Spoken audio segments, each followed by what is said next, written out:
जी जयराम सिंह जी गार्जियन बनी हमारा प्रधान बनी आम घाट से पद प्रतिष्ठा बरकरार रहो बालखंडी बाबा के कृपा बनो रहो। खाली भारती जी यह गीतन पर गीतन माने बहुवचन गीत पर खाली राउर भाव होके राधा कृष्ण यानी प्रदीप यादव जी आदेश दिले बनी कि भाई हमरा झगड़ू झमेला जिनू और उहे मिला जुला के झल्लू राजा जी अखिलेश अंगारा जी बहुत बहुत पर यानी अखिलेश अंगारा जी बनी झल्लू राजा जी बनी उन्हें बेवफा चाय बनी।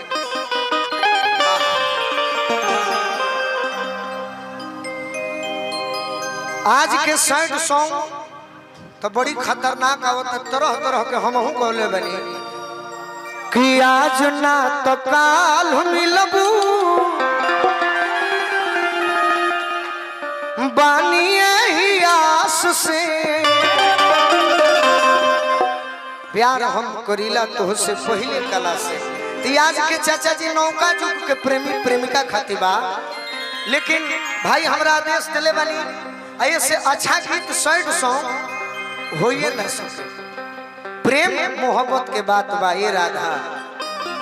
जनी हज हम तहार उहे कन्हैया हाला अगर आनंद आवे तो हमारे गुरुजी कहलन कि बेटा जीवन में कोनो काम करी हो तो नंबर 1 तो करबे मत करे जैसे चोरिए करे के बा 5 मंजिलो छत होके टप जा वही तरी श्रोता से कह कि जब आनंद आवे तो हाला करे को तो जोर से करने तो कोईबे ना कोई नहीं। और राधा राधा कृष्ण हीर रांझा और लैला मजनू नियन प्रेम के हो कोई। अब खेसारी लाल जी रही तो प्रेम के कही था कि भाई जी को गाना गाई तू गई तो कितना हर प्यार में अरे नैलवानी घर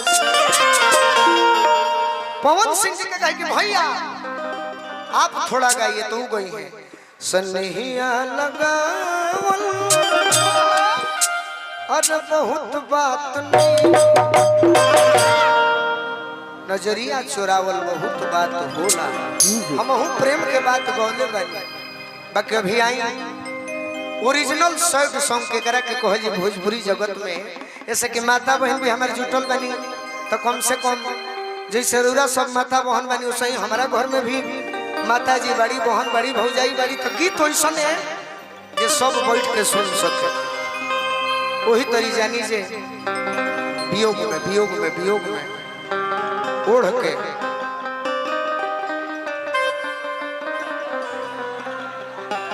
आनंद आओ तनु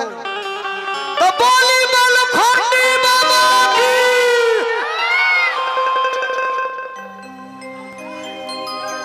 देखिए अब एगो प्रेम के मात्र हमरा के इंग्लिश में कह पढ़ल लिखल कलाकार बनी भोजपुरी में कह के हमरा के 2 मिनट टाइम दी सब है। अब हिंदी में कह कि मुझे कृपया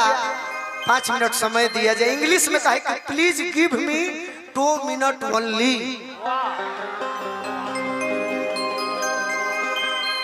देखिए राधा और कृष्ण के प्रेम बा कन्हैया के वियोग में राधिका बैठल बड़ी जंगल में वृंदावन में प्रेम भई। रमेश्वर सिंह जी भूतपूर्व सैनिक बहुत सुंदर उधो बाबा जाके पूछलन कि ए राधिका हेने देखो मैं उधो हूँ इधर देखो तोरा दिल में दर्द बा ते दर्द के दवाई शांति से सुनो आनंद राधिका राधा तारा दिल में दर्द बा ते दर्द के दवाई कह कहाँ मिली सुखपुरा मिली कि बांसडी मिली कि बोलिया मिली कि कदम चौराहा मिली 2 मिनट में मंगा दे। बाकी राधिका कहली कि ये उधो बाबा यह दिल के दर्द कोनो मेडिकल पर ना मिली तो कह तरीकी पे दर्दा दर्द देले बा उहे नु दी दवाई हो बेदर्दा अरे दर्द देले बा उहेनु अरती दवाई। आज के प्रेम 4 दिन बाद हो तो 5वां दिन बोलो बाकी राधा बाप रे बाप कोह तरीके उठो बेदर्दा दर्द देले उहेनु दी दवाई हो।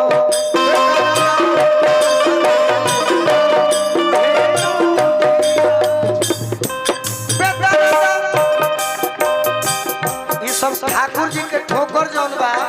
बढ़िया में प्रयास करे के पड़ी। ठाकुर जी के ठोकर या तो नारदी विधा के लोग बजाई, अंजनी सिंह बजे है, राजन सिंह बजे है, शत्रुघ्न जी बजे है, गोपाल राय के संग रहला सत्येंद्र चाचा बजे हैं। तो जब बिगड़े तो अपना मन से कुछ लगा दी हनी कहरवा ताल में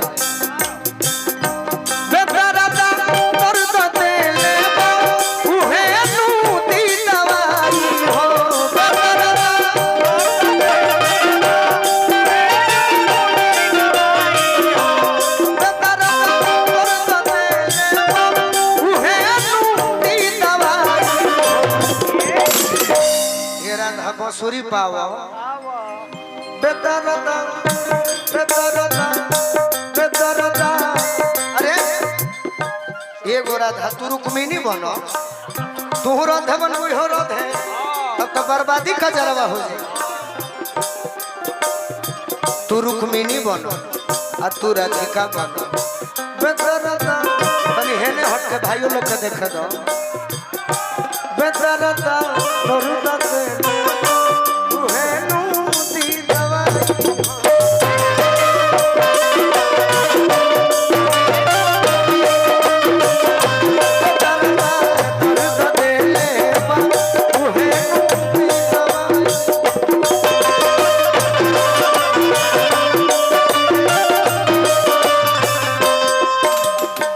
तब ऐसे ही गीतों पर नेहा जी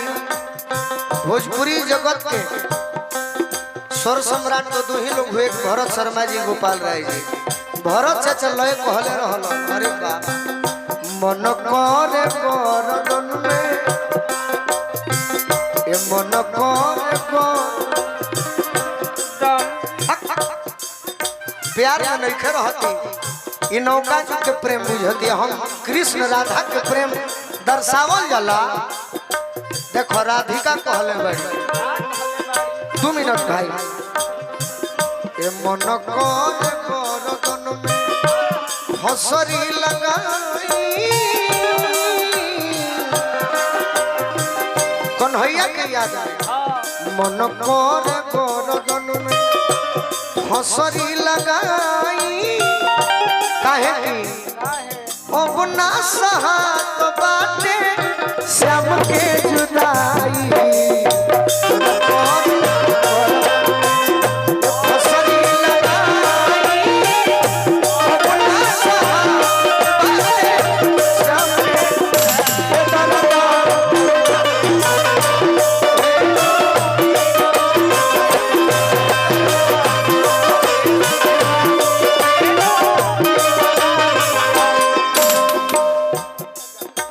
एक्टर जादू जी की ओर से बहुत बहुत पुरस्कार।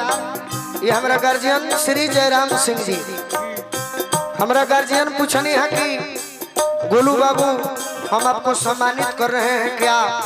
ये आगमन पहली बार है बलिया में, तो हमने कहा कि हाँ, लेकिन हमारा क्षेत्र आरा जिला जरूर है, लेकिन महीना में 30 दिन में जरूर कम से कम 20 गो प्रोग्राम हमारे बलिया जिले में ही बात। लोगन के प्यार इतना मिलल, यह बलिया में भी लोग के पता रहे कि गोली भी लगा, लेकिन प्यार हमारा इतना मिलल कि नारदी विधा के लोग दुगोला गावेला ब्यास 365 दिन बुक रहेला। आ यह महीनी में कहो तो नौका युग में 22 साल उम्र में, लेकिन एक दिन हम बैठी ना, इस सरस्वती के कृपा और भीरगू बाबा के आशीर्वाद बा, तो हम मान ली कि घर हमारे बलिया जिले में ही बा। ए राधिका पड़ल जब प्रेम में बाधा उद्धव जी से कहे राधा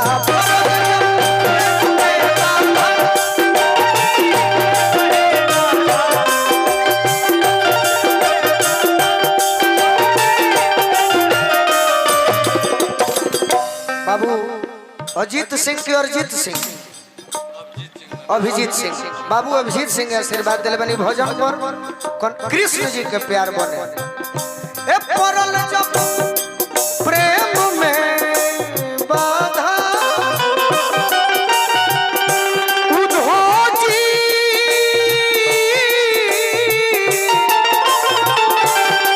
से कहे राधा क्या कहे आज प्यार होता बात नहीं करबू तो गम नहीं के बाकी राधिका कहले बड़ी चाचा जी परल जब प्रेम में बाधा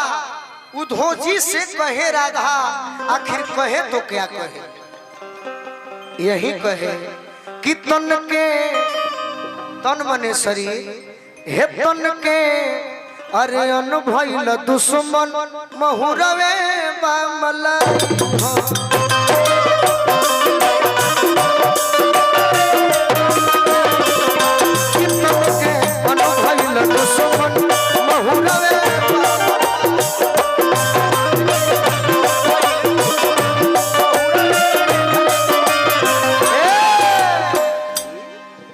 के फरमाइश बा प्रयास करब दरबार बा देखिए हमने के परिवार सिखौले बा कि कहीं जाके अपन नाम कमाए के बा कमेटी के आदेश तो हो जाए बाकी ना रही प्रयास करो और का समय कम बा टाइम इज मनी राधिका कहतरिए भारती जी विरह औरी प्रेम के गठरी अरे जीवन भर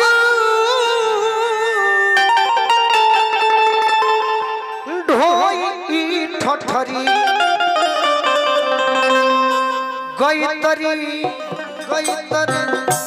गईतरी बिन मरब ठिठुरी नहीं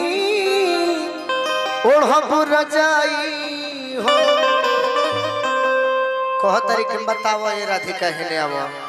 तारा कौन हैया ना मिले है तो का करबू दोसर देख दुआर